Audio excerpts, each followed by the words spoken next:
गुरु महाराज की जय। सभी हाथ खड़े करें, क्योंकि हाथ खड़े करने से ऐसा कहा गया है कि गुरु महाराज जी कई बार हाथों की आपकी हस्तरेखाएं चेंज कर देते हैं और हाथ खड़े होने चाहिए और श्रद्धा के साथ जयकारा लगाना चाहिए। ऐसा नहीं कि अपने फॉर्मेलिटी पूरी करने के लिए। बोलिए जयकारा। बोल मेरे श्री गुरु महाराज की जय। बोलो श्री परमहंस दयाल जी महाराज की जय। बोलो नगली निवासी सतगुरु भगवान की जय। बोलो अम्बाला वाले सतगुरु महाराज की जय। बोलो सारे संतन समाज की जय। बोलो सारी संगत की जय। सत्यम बोधमयं नरोममलं प्रत्यक्षमेव सर्वेश्वरम् रत्नैर्मण्डित शिरशुशुभ्रमुक्तं शताम्बरे शोभितं मुक्तामाल्यविभूषितं च हृदयं सिंहासने संस्थितं भक्तानां वरदं प्रसन्नवदनं श्री सतगुरुं नमामि। श्री सतगुरुं नमामि।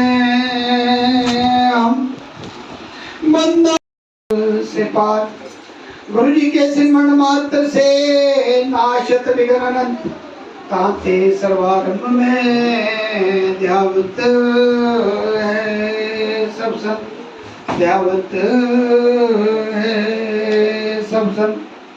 जे ही खोजत ब्रह्मा थके, जे ही खोजत ब्रह्मा थके, सुर नर मुनि और देवा कहत कबीर सुन साधुआ, कर सतगुरु की सेवा, कर सतगुरु की सेवा। ब्रह्मानंदम परम सुखदम केवलम ज्ञान मूर्ति द्वंद्वातीतम गगन सदृशम तत्त्वमस्यादि लक्ष्यम एकम नित्यम विमलमचलम सर्वदिशाक्षी भूतम भावातीतं त्रिगुणरहितं सद्गुरुं तां नमामि। सद्गुरुं तां नमामि। अखण्डमण्डलाकारं व्याप्तं येन चराचरं तत्पदं दर्शितमेन तस्मै श्री गुरुवे नमः। तस्मै श्री गुरुवे नमः।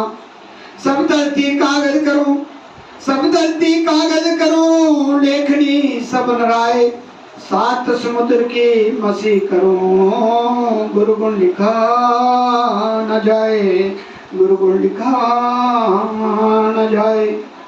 वेद शास्त्र और भागवत गीता पढ़े जो कोई, तीन काल संतुष्ट मन, बिना गुरु कृपा न होए, बिना गुरु कृपा न होए। गुरु ब्रह्मा गुरु विष्णु गुरुर्देवो महेश्वरा, गुरुर् साक्षात् परब्रह्म तस्मै श्री गुरुवे नमः। तस्मै श्री गुरुवे नमः। तुमेव माता च पिता तुमेव, तुमेव बंधु च सखा तुमेव, तुमेव विद्या द्रविणं तुमेव, तुमेव सर्वं मम देव देव। बोलिए जयकारा। बोल मेरे श्री सतगुरु महाराज की जय। जगत बदनिया प्रातः समनिया सर्वहितकारी अद्वैत मत के संस्थापक श्री दादा गुरु श्री परमहंस दयाल जी महाराज के चरणों में मेरा साष्टांग दंडवत कोटि कोटि प्रणाम।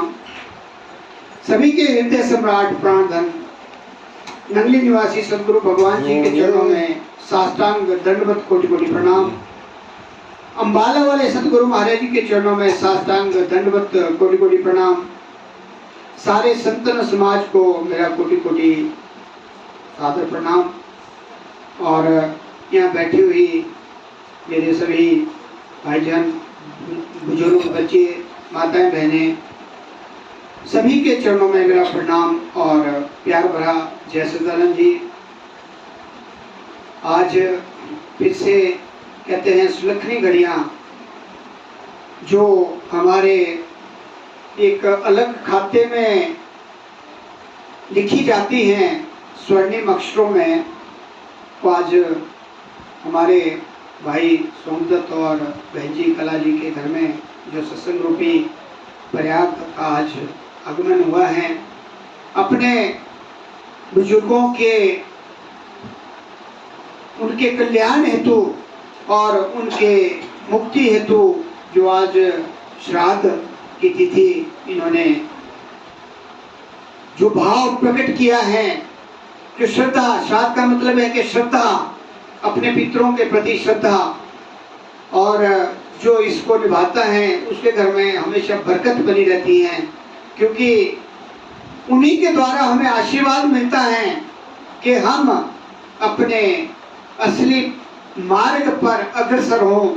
वहाँ से ही हमें प्रेरणा मिलती है कि हम सच्चाई के मार्ग में चले, और वहाँ से ही प्रेरणा मिलती है कि हम इस दरबार तक, सतगुरु महाराज जी के चरण क्षण तक पहुँचे हैं। क्योंकि नाम तक पहुँचना इतना आसान नहीं है। बड़े बड़े जो पहले के ज़माने में समय होता था, 12-12, 17-17 साल तक आश्रमों में परीक्षा ली जाती थी और उसके बाद पात्रता देखी जाती थी, तब जाके कहीं नाम दिया जाता था, तब जाके कहीं गुरु दीक्षा मिलती थी, तब जाके कहीं हमें रास्ता मिलता था। लेकिन ये कलयुग है, करनी का युग है, क्योंकि इसमें कहा गया है कि कलयुग में केवल नाम जो है, नाम मात्र, और बिल्कुल सहज रूप से अगर हम अपना कार्य करें तो हम अपने निज धाम, कहते हैं जो अपना असली घर है हमारा, उसकी तरफ हम अग्रसर हो सकते हैं। और उसी की गुरु महाराज जी की प्रेरणा से आज जो ये संगम बना है, वहाँ के लिए ही एक कदम है। लेकिन उसके साथ हमें ये जो काल और माया का जाल है, इससे हमें थोड़ा थोड़ा बाहर निकलना पड़ेगा। जैसे कहा गया है कि पांव से रास्ता चले, सुर तो हो भगवान में, हाथ तो हो काम में, दिल रहे ध्यान में, राखो तुम भगवान से मतलब, करो काम दुनिया का, रहो दुनिया में लेकिन छोड़ो आराम दुनिया का। हमें इस तरह बनना है कि हम अपने जो हमारे परिवार के प्रति कर्तव्य हैं, माँ बाप के प्रति कर्तव्य हैं, हमारे बच्चों के प्रति कर्तव्य हैं, हमारे समाज के प्रति कर्तव्य हैं, और जितने भी हमारा सारा जो ये राष्ट्र के प्रति हमारा कर्तव्य है, इन सभी का निर्वाह करते हुए हम अपने नाम का, क्योंकि 24,000 सांसें दिन और रात 24 घंटे हमारे पास होते हैं, उसमें से कम 1 घंटा तो हमें लगाना है। और उसकी विधि आपको बिल्कुल सहज रूप में हमारे परम संत कबीर दास जी ने अपने समय से लेकर, उससे पहले शंकराचार्य हुए, उसके बाद हमारे गुरु जो हमारे दादा गुरु जी हुए, और उसके बाद हमारे नंदी निवासी भगवान जी ने जो प्रेरणा का स्रोत जीवन कल्याण के लिए दिया, उसमें आज हम भागीदार बने हैं। उनका आशीर्वाद सभी पर है, तब जाके कहीं ये संभव बनता है। क्योंकि ये जो घड़ियां हैं और ये जो वक्त हैं, ये बहुत कम लोगों को नसीब होता है, और वही सत्संग में आ सकता है जिसके इस जन्म के कुछ पुण्य बनते हैं और पिछले कुछ पुण्य होते हैं। वरना दीवार मतलब देवल तक आने के बाद भी जीव काल जो है पीछे खींच लेता है। तो इस बात को समझना है कि अगर हम 24,000 सांसों में से अपना समय थोड़ा थोड़ा ये जो माया के चक्रव्यूह, और फिर कहते हैं कि बड़े भाग्य मानुष तन पावा, सुर दुर्लभी सब ग्रंथि गावा, मोक्ष धाम कर द्वारा से सोई जेही जन उतरही पारा। मतलब कहने का है कि बड़े भाग्य से हमें ये शरीर मिला है। बड़े 12 करोड़ 40 लाख वर्ष अगर हम 10 एक योनि में गुजारते हैं, तब हमें ये शरीर मिला है। और फिर मिला है कि हम माता के पेट में जब उल्टे लटके हुए थे, वहाँ हमने शब्द दी थी कि हम आकर इस संसार में केवल आपका ही नाम लेंगे, बाकी हम कुछ नहीं करेंगे। लेकिन आने के बाद अपने आप से हम प्रश्न करेंगे कि हम क्या कर रहे हैं, क्या शादी करना, पढ़ना, बच्चे पालना और बाद में तोतू पोतू देखना, यही हमारा काम रह गया है या कुछ हम अपने लिए कर रहे हैं? इन बातों को जानना है। और सत्संग में यही चीजें मिलती हैं कि हमें इस दुर्लभ जीवन जो हमें बड़ी कठिनाई से मिला है और एक गोल्डन अपॉर्चुनिटी मिली है, सांसें हमारी गिनकर दी हुई हैं और एक एक सांस को हमने लेखे में लगाना है, अपने लिए लगाना है। अगर हम काल और माया के जाल में फंसे रहे जो चारों तरफ से घेरा डाला हुआ है तो फिर बड़ा मुश्किल होगा। 84 का जो चक्रव्यूह है ये बहुत लंबा है। ऊपर से यम की मार जब पड़ती है, जब हमारा यहाँ से जाना होता है, सूक्ष्म शेर हमारा जब चलता है तो बड़ी भारी उसमें कठिनाइयाँ आती हैं। ऐसे ऐसे दृष्टांत हमने देखे हैं कि रूह कांपती है। और साथ में सहजो भाई कहती हैं कि 100 बिच्छू एक बार डंक मारते हैं, इतनी दर्द होती है मनमुखों को जो मन के मते में चलते हैं, क्योंकि मन काल का जानते हैं। वो सीधे रास्ते में तभी चलाएगा जब हम दीक्षित होकर नाम लेकर गुरु महाराज जी के चरण शरण में अपने आप को तन मन और धन से समर्पित कर देंगे, उसके बाद ही हमारा काम बनता है। सत्संग में आने के लिए सारे काम छोड़ देने चाहिए, क्योंकि ये कभी कभी मौका मिलता है, हर रोज तो मिलता नहीं। और फिर रोज सवेरे उठकर हाजिरी लगानी है। अगर सवेरे नहीं लगती हैं तो शाम को लगानी है। और 5 नियम बताए गए हैं, उनमें से थोड़ा थोड़ा समय हमें अपने आप को देना है। कम से कम 3-4 घंटे हमारे लग जाने चाहिए किसी भी बहाने से, तब जाके हमारा ग्राफ ऊपर की तरफ बढ़ेगा। तब हमारे अंदर जो जिस तरफ हम बढ़ रहे हैं कि जप मरे जपा मरे अनद भी मर जाए, सुरत समानी शब्द में काको काल न खाए। हमने उस स्टेज में पहुंचना है जहां सुरत जो आप सुन रहे हैं, मैं बोल रहा हूं, जो एक अंश जो अमर है, अविनाशी है, जिसका कभी अंत नहीं होता, उसको हमने शब्द के साथ लगाना है। जैसे गुरु नानक देव जी कहते हैं कि शब्द धरती शब्द आकाश, शब्द शब्द भयो प्रकाश, सकली सृष्टि शब्द के पाछे, नानक घट घट शब्द आछे। ये जो शब्द हैं ये हमारे हर समय चल रहा है, हर जीव के अंदर चल रहा है। इसको जुगाने की विधि क्या है? वो है नाम। पोथी पढ़ी पढ़ी जगमुआ, पंडित भया न कोई, 2.5 अक्षर प्रेम के पढ़े सुपंडित हुए। ये क्या, ये हमारे महापुरुषों ने कितना हमारे को ज्ञान दिया है। कितनी छोटी सी बात है कि 2.5 अक्षर का नाम आपको दिया गया है।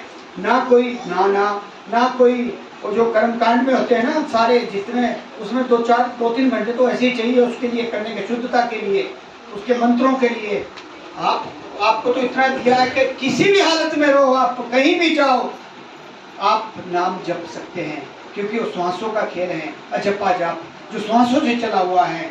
सांस ऊपर जावे 3.5 करोड़, सांस नीचे आवे 3.5 करोड़, 7 करोड़ की बंदगी आपको मिल रही है 6 सेकंड में। और हम भूले हुए हैं, भूल भुलेखे में हैं हम, चले हुए माला लेके राम राम राम कृष्ण कृष्ण कृष्ण, मतलब एक वो जो है ना, हम चारों तरफ घूमे हुए हैं। उस घूमने को तोड़ना है। एक साधे सब सदे, सब साधे सब जाए। अगर हम सबके पीछे पड़े रहेंगे तो अंत समय में कोई नहीं होगा, अंत मता शोकता बिगड़ जाएगा, तो हमारा काम बहुत खराब हो जाएगा। जो हमारे को जीवन मिला है, सब कुछ मिला हुआ है, और हम फिर शून्य पे चले जाएंगे। शून्य का मतलब है कि विष्ट के कीड़े से हमारा जीवन शुरू होता है अगला। और ध्यान जिसका बटा रहता है, जैसे कई बार कहा जाता है कि हमारा संपत्ति में रहेगा तो सांप बनेंगे, अगर उत्तर पे रहेगा तो सुअर बनेंगे, स्त्री में रहेगा तो कुतिया बनेंगे। ऐसे ऐसे हमारे जो इन महापुरुषों ने हमारे तक पहुंचाई हुई शिक्षा, उस ज्ञान को प्राप्त करना है। सत्संग का मतलब है कि अज्ञान से ज्ञान की तरफ बढ़ना है। और ज्ञान क्या है? ज्ञान किताबें पढ़ना नहीं है। ज्ञान है कि हमें अपने आप को जानना है, अंदर से जो अंदर की बातें हैं जो आपको बताई गई है कि हम कई पिंड में ही खोए ना रहे, उन चक्रव्यूह में ना रहे, क्योंकि हमारे को 10वें दरवाजे की चाबी जो दी गई है, 10वां दरवाजा मतलब कि पिंड देश को खत्म कर दिया गया है। उसके आगे हमें सीधा ब्रह्मांड की तरफ जाना है, जहाँ सभी जितने भी आप बाहर की तरफ देखते हैं, देवी देवता जितने लोग हैं सारे अंदर की तरफ हैं, उसके आगे चलना है। वो आपको जब धीरे धीरे इसका ज्ञान होगा तो आप अपने आप आगे बढ़ेंगे। मैं एक छोटा सा प्रसंग देना चाह रहा हूँ कि हम कैसे जीवन को जो संत लोग होते हैं, गृहस्थ में रहते हुए अपने जीवन को कैसे उजागर करते हैं, उन्हें कोई भी लेना देना नहीं है। वो अपना कर्तव्य करते हैं, कौन जी रहा है कौन मर रहा है उन्हें कोई लेना देना नहीं। वो अपना काम करते हैं, अपना कर्तव्य निभाते हैं और उनकी नींव उस पिता परमेश्वर से जुड़ी रहती है। आज दिन में एक प्रश्न पूछा कि ये सच्चिदानंद का मतलब क्या होता है, इस पे मैं किसी दिन आपको पूरा प्रसंग दूंगा। लेकिन सत्य, जो सत्ता जहाँ से हम आए हैं, चित्त जो हमारा चित्त है, जो सभी के पास है, आपका एक अंश जो है जिससे हमारा सारा चला हुआ ढांचा, ये तो यहीं रहना सब कुछ वही अमर है। जब हम उस सत्ता के साथ इस चित्त को लगाते हैं और उसके बाद जब हमें आनंद आता है, उसको कहते हैं सच्चिदानंद। अब जो नहीं जानते या सत्संग में नहीं आते, उनके लिए तो एक वैसे मुहावरा है कि जय सच्चिदानंद जी। जब हमारी लीप कब लगेगी? जब हम नाम का अभ्यास करेंगे, जब हम थोड़ा अपने आप को शून्य पे लाएंगे। ये जो संसार के चक्रव्यूह में जो महाभारत हमारे अंदर चला रहता है, उसको खत्म करेंगे। उसके लिए हमारी बैठक बहुत जरूरी है। कम से कम 1-1.5 घंटा जब आप बैठेंगे तो एक डेढ़ घंटे का पता ही नहीं चलता कि कब गया, आपको पता ही लगेगा कब बज गए 6। तो ये करने का मार्ग है। हम कहते हैं कि हमने सत्संग सुन लिया, भजन गा लिए या कुछ और थोड़ा बहुत दान कर लिया, पुण्य कर लिया, इससे काम नहीं बनेगा। इससे पुण्य बनेंगे, आपकी सफाई जरूर होगी, लेकिन इससे काम नहीं बनेगा। काम आपका तब बनेगा जब हम अपने आप को जान लेंगे कि मैं कौन हूँ। पहला प्रश्न है कि मैं कौन हूँ, इसको जानना है, जिसको कहते हैं आत्म साक्षात्कार, कि अपने आप को समझना, अपने आप को जानना, यही हमारा मकसद है सत्संग का। तो एक बार क्या हुआ, पंचम पातशाही अर्जुन देव जी महाराज जो गुरुदेव हुए हैं, उनके समय की बात है कि उनका एक भगत था लालो तरखान, जो बहुत ही बड़ा भक्त था, उनका नाम लिया हुआ था, परिवार था। तो एक बार उन्होंने अपने एक किसी शिष्य को, भगत को अमृतसर से उनके पास भेजा कि देखा उनके क्या हाल चाल है। होता क्या है, मैं गृहस्थ की बात कर रहा हूँ कि हमें कैसे काम करना है, कैसे रहना है परिवार में, उसमें छोटा सा एक प्रसंग है। तो उन्होंने भेजा, उसमें पैदल चलना होता था, कई दिन लगे। तो पहुँचते पहुँचते वो उनके आश्रम में जैसे थे, मान लो लाडू में बैठे थे, वहाँ आ गए। वो क्या कर रहे थे उसमें कि उनके एक लड़का था, उनकी घरवाली थी, अपने आप थे, 3 परिवार के सदस्य थे। तो उसमें क्या कर रहे थे, वो होता नहीं जो हम क्या बनाते हैं, सीड बोलते, क्या बोलते हैं आपको, जिसमें डेड बॉडी को ले जाते हैं, क्या बोलते हैं आपके यहाँ? हाँ, सीड। वो बना रहे थे, वो अपने मजे में काम में लगे हुए थे।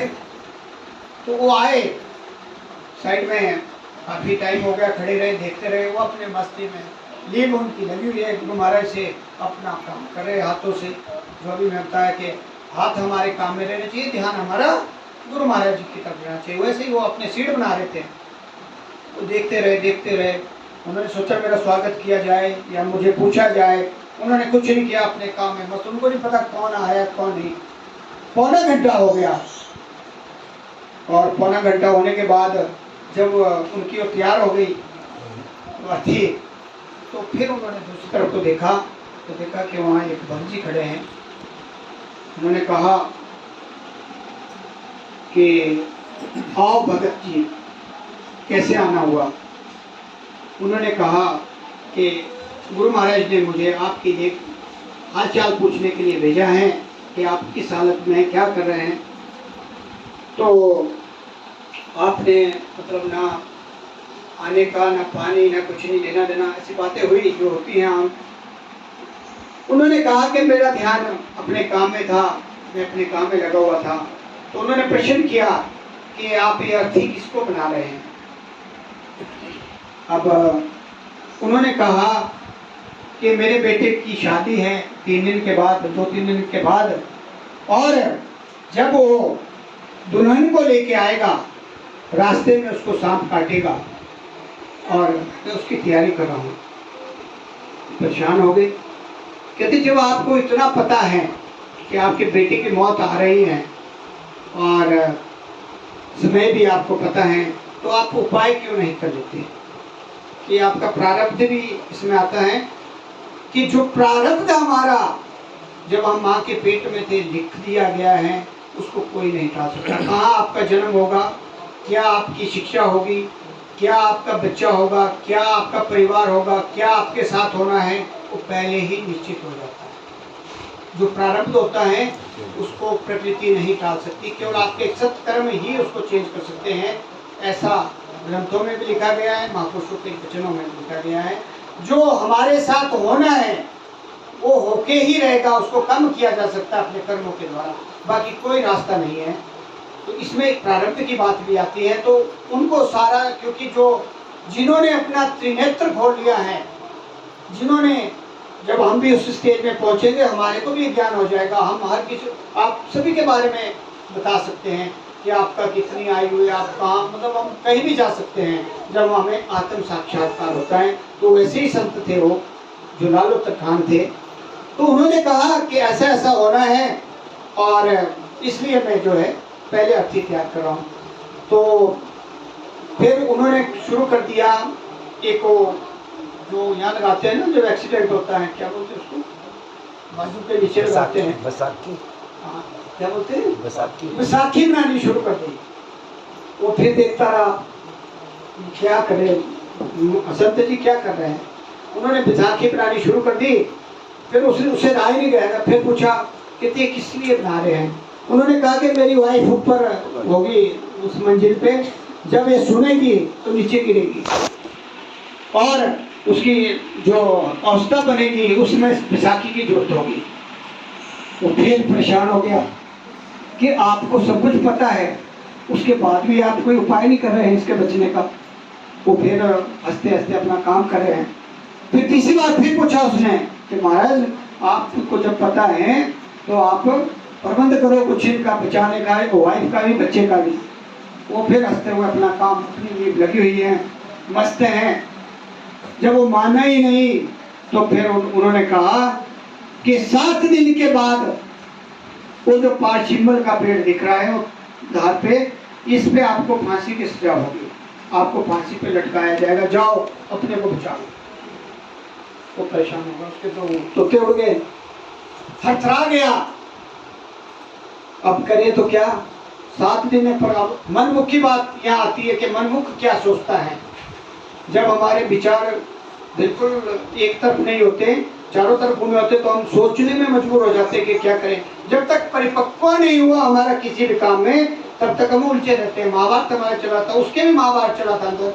अब वो सोचने लगा 7 दिन है, उसने क्या किया कि दौड़ना शुरू कर दिया।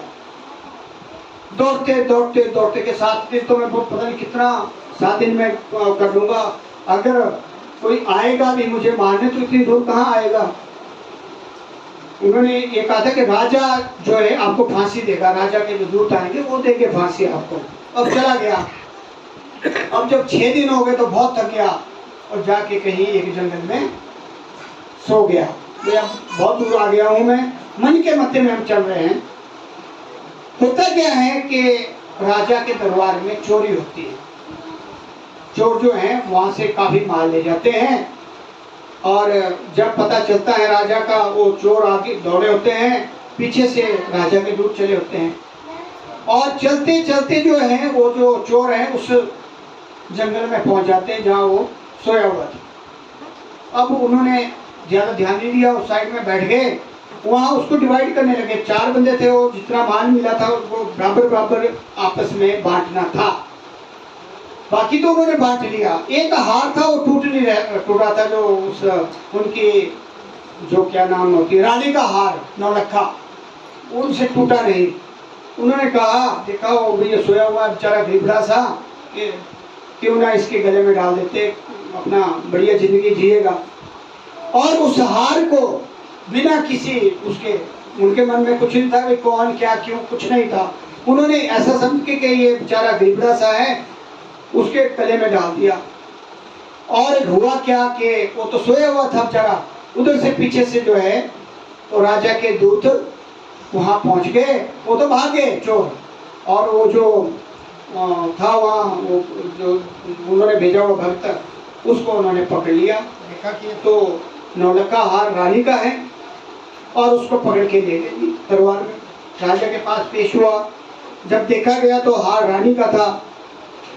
तो वहाँ सभा बैठी, और मंत्रियों ने जो भी वहाँ होता है, जो प्रोसेस होता है वो किया, और राजा ने हुक्म दिया कि जाओ इसको पार जो सिंबल का पेड़ है उसमें फांसी पे लटका दीजिए कि ये चोर है। उसको गुरु महाराज की याद आई कि उनके वचन तो सत्य निकले। वही हुआ जो होना था। मैंने अपने कितना बचाव किया, और जी उसको वहाँ ले गए उस पर्वत पे, और तैयारियां होने लगी। अब जब फांसी दी जाती है, हमारे भी इसमें संविधान में है कि लास्ट इच्छा पूछी जाती है कि आपकी अंतिम इच्छा क्या है फांसी देने से पहले। तो सारा जो था वो प्रबंध हो गया, उसको नापा नोपा जो भी होता है।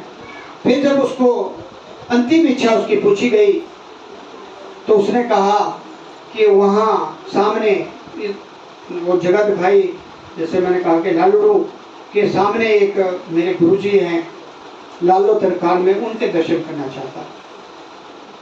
तो उन्होंने दूत को भेजा और उनको बुलाया गया। वो ले आए। तो जब पहुँचे तो उन्होंने कहा, तो मैंने तो पहले ही कहा था कि जो हमारा प्रारब्ध लिखा हुआ है उसको बदलना हमारे बस की बात नहीं है। तो उन्होंने, वो जब पहुँचे उसने उनके चरण पकड़ लिए और आंखों से आंसू निकले कि अब आप ही मेरे रक्षक हैं, आप ही कुछ कर सकते हैं। बाकी मैंने कोई चोरी नहीं की है, ना मैंने ये हार पता नहीं कौन इसको देके गया, लेकिन राजा ने मुझे फांसी की सजा दे दी है। तो होता क्या है कि उन्होंने कहा कि मेरे तो गुरुदेव जी अमृतसर में बैठे हैं, श्री अर्जुन देव जी, उन्हीं से प्रार्थना करोगे थे कि जो कुछ भी है वही है, मेरे सिर पे तो उन्हीं का हाथ है। गुरु जी को सिर पर रखिए, चलिए आज्ञा माही, कहे कभी तिस दास को तीन लोक डा नहीं। मतलब इतना दृढ़ विश्वास होना चाहिए हमारा कि किसी भी वक्त हमारे को कितनी बड़ी मुसीबत आ जाए, कैसा भी समय हो, हम उनको याद रखेंगे तो आपका बाल भी बांका नहीं हो सकता। और ऐसे इंस्टांस हमने प्रैक्टिकल रूप में जिंदगी में देखे हैं। हम मौत के कुएं से भी वापस आए, हमने प्रैक्टिकल देखा है। अगर आपके साथ गुरु महाराज जी हैं तो कोई कुछ नहीं बिगाड़ सकता, कितना भी, यहाँ तक कि षड्यंत्र भी, बड़े बड़े षड्यंत्र भी हमने प्रैक्टिकल रूप में देखे। बाद में उन्हीं को सजा हुई। हमारे को थोड़ा ट्रबल आता है जो हमारे प्रारंभ में है। जैसे मान लो आपको काल सर्प द्वेष है या आपको मार्केश है, हर किसी को होता है। वो प्रोसेस होगा, आप ट्रबल में जाएंगे, लेकिन आप अगर दृढ़ संकल्पित होंगे तो आप उन ट्रबल को पास करते हुए, थोड़ा बहुत नुकसान हो सकता है लेकिन वापिस आ जाएंगे उसी जगह में, और उसके बाद आप कमल की फूल की तरह खिलते हैं, ऐसा हमने देखा गया। तो होता क्या है कि जैसे ही गुरु अर्जुन देव जी को याद किया जाता है, तो जो वो लगा हुआ था ना, फट्टे लगे हुए थे, जो उसकी रस्सियां लगी हुई थी, वो जो है फूलों के रूप में वहाँ हरियाली आ गई, वो परिवर्तित हो गई। वहाँ जहाँ उन्होंने रस्सी लगाई थी वो उसकी हरियाली की, वो जैसे बेल पत्थर, और बड़ा सुनहरा वहाँ जो है दृष्टांत बन गया। वो देख के सारे परेशान हो गए जितने थे वो दूत वहाँ, और मंत्री खड़े राजा के कि क्या हो रहा है, कि हमने तो रस्सा लगाना, तो रस्से उसे सारे परिवर्तित हो गए एकदम से। जैसे ही गुरु महाराज जी का नाम लिया तो उन्होंने ये खबर राजा तक पहुँचाई, और जैसे ही राजा तक खबर पहुंची उतने में वहाँ डिंडोरा पीटा गया कि वो जो चोर थे वो पकड़ लिए गए हैं। जो 4 चोर थे उनको पकड़ लिया गया है, वो वहाँ राजमहल में पहुंच गए हैं। और जब वो राजमहल में पहुंचे तो उनको कमरे में बंद कर दिया गया, लेकिन जो अपने राजा साहब थे वो उधर आ गए, क्योंकि जब उनको ये देखा गया, उन्होंने ये बताया कि वहाँ तो हरियाली आ गई। कहते महाराज तो वहाँ कोई संत आए हुए हैं, और उन्होंने आपस में बात करने के बाद जो है वहाँ सारा ही परिवर्तित हो गया है। जो तख्ते थे वो सारे जो हैं हरे पेड़ के रूप में वहाँ हमारे से मतलब परिवर्तित हो चुके हैं। राजा साहब आए, उन्होंने उस दृष्टांत को देखा और वो देख कर के इतना बड़ा परिवर्तन कैसे हो सकता है कि सूखा हुआ हरियाली कैसे बन सकती है, ये कौन सा इनके पास चमत्कार है। तो उन्होंने क्या किया कि उनके पाँव में पड़ गए। जो लालूतर खान थे उन्होंने उनको उठाया कि ये मैंने नहीं किया, ये तो हमारे गुरु महाराज जी बैठे हैं वहाँ अमृतसर में बैठे हैं, और उनको याद करने के बाद ये उन्हीं का चमत्कार है। और उन्होंने कहा कि जो चोर हैं वो पकड़ लिए गए हैं, ये जो आपका भक्त है ये चोर नहीं है, इसलिए इसको फांसी नहीं होगी। लेकिन मैं चाहता हूँ कि जो इतने बड़े चमत्कारी गुरु हैं, मैं उनके दर्शन करने वहाँ अमृतसर आपके साथ जाना चाहता हूँ। तो उन्होंने उनको भी साथ लिया और तीनों अपने गुरु महाराज जी की चरण शरण में गए और वहाँ दंडवत किया और उनसे मुलाकात करके उनसे आशीर्वाद लिया। और राजा ने कहा कि मैं बहुत बड़ी गलती करने जा रहा था और मैं चाहता हूँ कि मुझे भी नाम की दीक्षा मिले और मैं नाम लेकर अपना जीवन और सारे इस साम्राज्य का जीवन सफल करूं। तो इस प्रकार उन्होंने गुरु महाराज जी ने उन्हें वहाँ सत्संग में बिठाया, सत्संग कराया और उसके बाद उनको नाम देकर, उनको नाम की दीक्षा देकर उनके जीवन और सारे उस राज्य को ही निहाल कर दिया। और उसके बाद पूरे राज्य में जो है सत्संग और नाम का डंका जो है उस राजा ने जो है बजा दिया और उनकी शरणागत हो गए। उसके बाद उन्होंने बल्कि थोड़े दिनों के बाद अपना राजपाट भी आगे अपने उत्तराधिकारी को देकर अपने आप को बिल्कुल उनके हवाले कर दिया और इस प्रकार उसने अपने जीवन को सफल किया। तो इससे 3-4 चीज़ें सामने आती हैं। एक तो कि हम जो कर रहे हैं हम सोचे कि नहीं ऐसा नहीं होगा कि मैंने 80 साल ही जीना है, मैंने 100 से ऊपर जीना है, मैंने 40, ये सारा अनिश्चित है, ये सारा प्रकृति के हाथ में है, इसमें कोई आगा पीछा नहीं होता। केवल हम जो गुरुमुख हैं उसमें ऐसा होता है कि 24,700 में से अगर हम डेली प्रैक्टिस करते हैं तो हमारा जो खर्चा है वो 21,600 का आता है।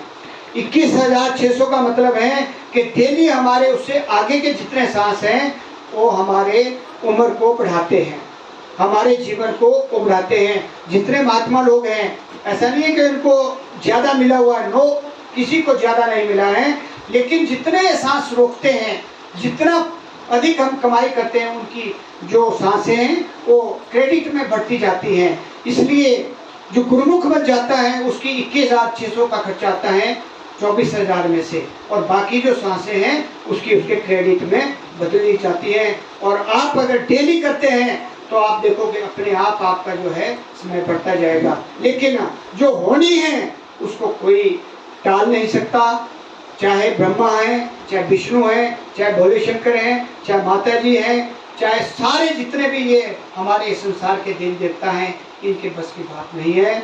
मैंने एक प्रसंग दिया था कि जो मार्कंडेय ऋषि हुए हैं उनको भोले शंकर जी ने अपनी उम्र दी थी।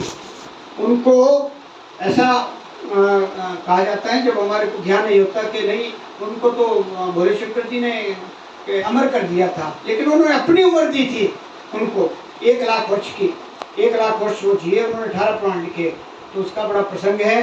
तो मैं समय मेरे ख्याल अब आगे जैसे नहीं देता, तो मैं यही कहना चाहूँगा कि हम सत्संग में सत्य को जानें और अपने आप को जानने की कोशिश करें। यही ज्ञान हमारे महापुरुष देते हैं, चाहे गुरुवाणी से देते हैं, चाहे महापुरुषों के वचनों से देते हैं। जो नगली निवासी सदगुरु भगवान जी हैं उनके जब हम प्रसंग पढ़ते हैं, धीरे धीरे जब हम उनके स्वरूप दर्शन को पढ़ते हैं उसमें भी इसी प्रकार के प्रसंग हैं। और हमें यही शिक्षा मिलती है कि हमने अपने जीवन को कैसे चलाना है और कैसे हमने अपने आप को ढालना है। तो मैं ज़्यादा